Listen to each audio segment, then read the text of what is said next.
Саламатсыз ба? Саламатсыз, отырыңыздар. Жоғарғы өзіңізден міне бүгін директорымыздан бізге экологиялық орталықтар қонақта беріп отыр. Бүгінгі іс-шараға сәйкес дублер күніне сәйкес келді. Біздің мектебімізді көргенімізге өте қуаныштымыз. Сіздерді ең алдымен бүгінгі келіп жүрген ұстаздармен құттықтаймыз. Адамның ең басы президент болсын, министр болсын, оның барлық ұстаздармен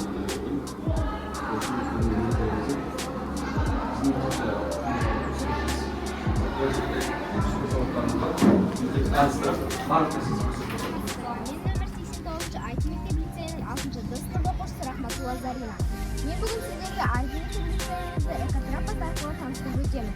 Мектепке кіргенде біз оң жағымыздан раушан гүлдерін көреміз. Раушан гүлдері көктемге қарай өскеннен кейін біз оларды алып жаңа тұқымын отырғызамыз. Ал енді алдағы келесі бітіруші түлектер аллеясын ашудағы негізгі мақсаты. Түлек қай жерде жүрсе, мектеп қабырғасынан тыс жерде жүрсе де өз ағашын, менің ағашым менімен бірге өседі, олармен отырып орнына ала алады. Ал енді келесі аялдамамыз біздің жас орнитологиялық үйірмесі. Бұл жерде оқушылар құстарға арнап ұя жасап, өздерінің қамқорлығына алады. Ал енді келесі аялдамамыз дендрологиялық саябақ. Дендрологиялық саябақта бізде неше түрлі ағаштар отырғызылған, және біз оның барлығын бақылаймыз.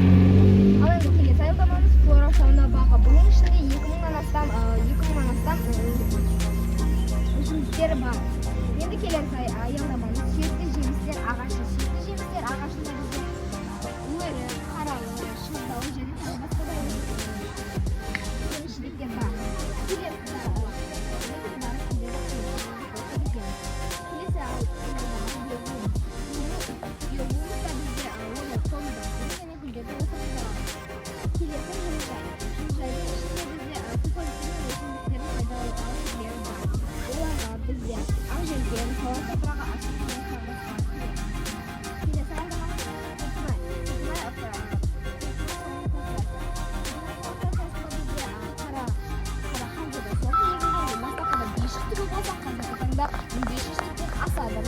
Келесі аялдама бізде бастауыш түлектер.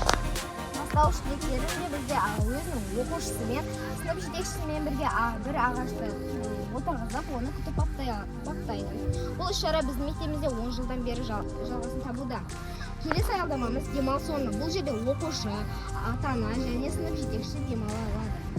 Келесі аялдамамыз аллеяларда сіздерге таныстыратын боламын. Біздің мектеп жалпы 2012 жылдан бастап жарты сану экологиялық бағытта жұмыс жасап келеді.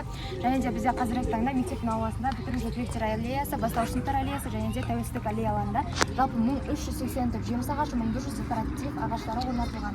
Ал негізі әрбір оқу білім беретін мектептің жанында бізде оқу тәжірибелік учаскелері болу керек. Соған байланысты қазіргі таңда бізде бітіруші түлектер аллеясы жайлы сіздерге әлімжан таныстырып беретін боламын. Сәлеметсіздер ме, қош келдіңіздер. Көріп тұрғандарыңыздай біздің аллеямыз 2012 жылдан қолға алынған болатын. Яғни 2012 жылдан бері осы аллеямызда 216 түп ағаш отырғызылған. Және де оның басым бөлігі жеміс-жидек ағашы болып келеді. Яғни алша, шие, алмұрт және де басқа жеміс ағаштары отырғызылған. Ал мына көріп тұрғандарыңыздай аллеяның шеткі жағында айланд ағашы отырғызылған. Оның отырғызылу мақсаты қазір күз мезгілінде құстарды шығарып салу акциясын өткізіп жатырмыз. Біз жылына 2 рет құстарды қарсы алу акциясын өткіземіз. Және де біз қазір қыстап қалған құстарды қорғау акциясын өткізіп жатырмыз. Құстар біз көресіз. Сол үшін біз құстар аллеясын жасадық. Бұл үйшіктерде құстар тұрады. Мысалға қарға, торғай, тағы да басқа құстар тұрады. Біз сынып болып осындай керемет аллея жасадық. Сіздерді осы күзгі құстармен қоздасу акциясына келгендеріңіз үшін көп рахмет. Керемет. Сау болыңыздар. Түрлі ағаш егу акциялар бойынша әр сыныпқа өз жеке учаскелер бөлінеді және ол тәжірибелік учаскелерде оқушылар өз тәжірибелік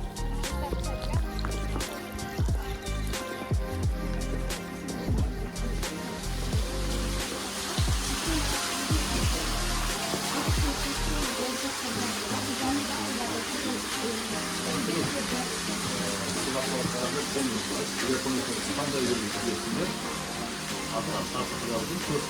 уақытыңызды табыс етесіз, нақты бұл жерде түрлі өсімдіктер өсіреміз, салат дақылдарға. Көкөнай біз өсіріп, оның жемісін алдық та, оның орнына басқа түрлі гүлдерді өсіріп отырмыз. Және бізде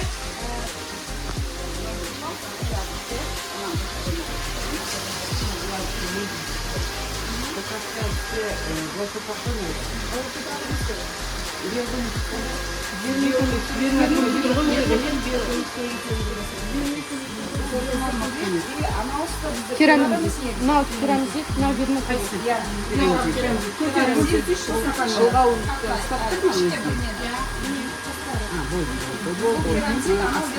қаптың келгенбіз. Специально сондай гидропоникаға арналған біз алып жасағанбыз. Почва емес. Не себептен мына гүлдерді біздің жерсін бөлген ғой өзі, топырақтардан өсіріледі. Не себепті ол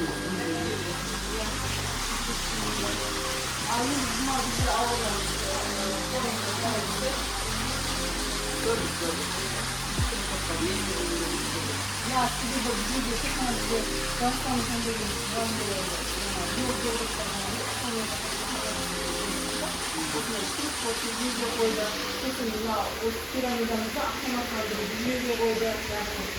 Мектепте отырып, осы жердің жүйелігін байқайды. Автоматтандыру жүйесі яғни жоғары температура көтеруге механикалық басталды. Қазір автоматтандырды.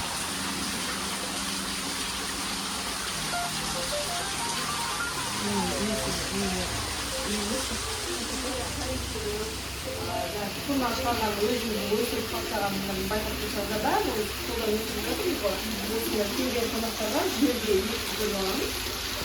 Жерге алып қойып сондай бананы нәтижесінде оқушыларымыз бағдар беріп отырмыз. Профориентация алдағы уақытта өздерінің мамандықтарын бойынша жеңіл бойынша жұмыстары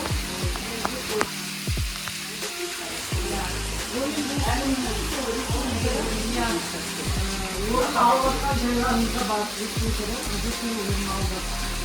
Республикалық деңгейде тәжірибе таратып, ұйымы елде 2020 жобалардан осы жерден прямой трансляция жөнінен республикалық деңгейде қорғадық он жобаларын және бірінші, үшінші орында.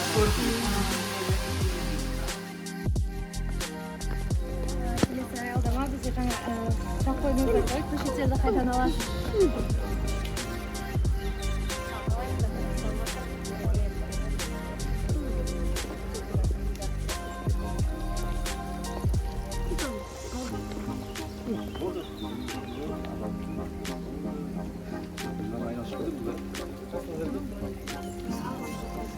Ал енді бұл жерде бізде жаңағыдай көшеттерді қайдан әкеліп бердіңіздер, біз енді қосымша жасаған боламыз. Бұлардың және де сияқты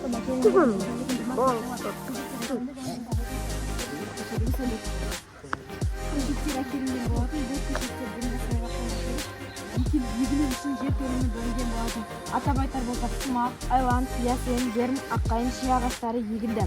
Ал біздің мына жағым сол жағымызда тұқыммен егілген сүйікті жемістер болып табылады. 2020-2022 жылдар аралығында егілген көшеттер мектебіміздің ауласында егілді. Емен ағашы және үлкен күтімді талап ететін аласа бойлы алма ағашы болып табылады. Мені назар аударып тыңдағандар. Біздің мектебімізде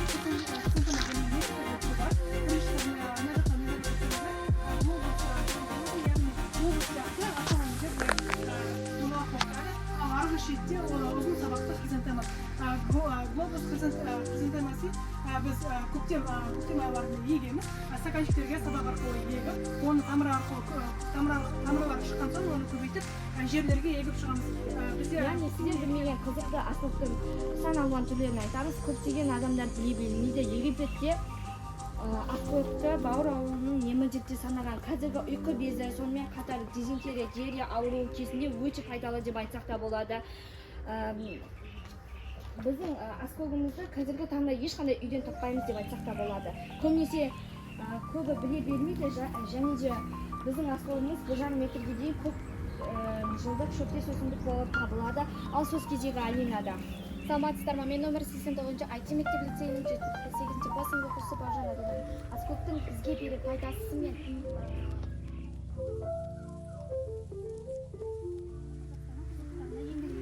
енді оның көбейтуіне келетін болсақ, терек ағашын вегетативтік, яғни қаламшелеу әдісімен көбейтеміз. Оны ерте көктеме терек ағашын діңгегіне зақым келтірмес етіп шыбын кесіп аламыз. Кесіп алынған жылдарды қарайтын болсақ, біздерде бұл жерде тәуелсіздік аллеясында да бізде көптеген ағаштар өсіп отырған. Тәуелсіздік аллеясынан кейін бізде бастауыш сынып аллеясы бар. Бастауыш сынып аллеясы бұл жерде біз экологиялық бағытта оқушылар яғни өздері осы жерде демалып отыра алады және де оқушылардың жағдайын барлығы жасалған, яғни бұл жерде бізде Қазақстанның ұлттық саябақтары туралы картаға қойылған және де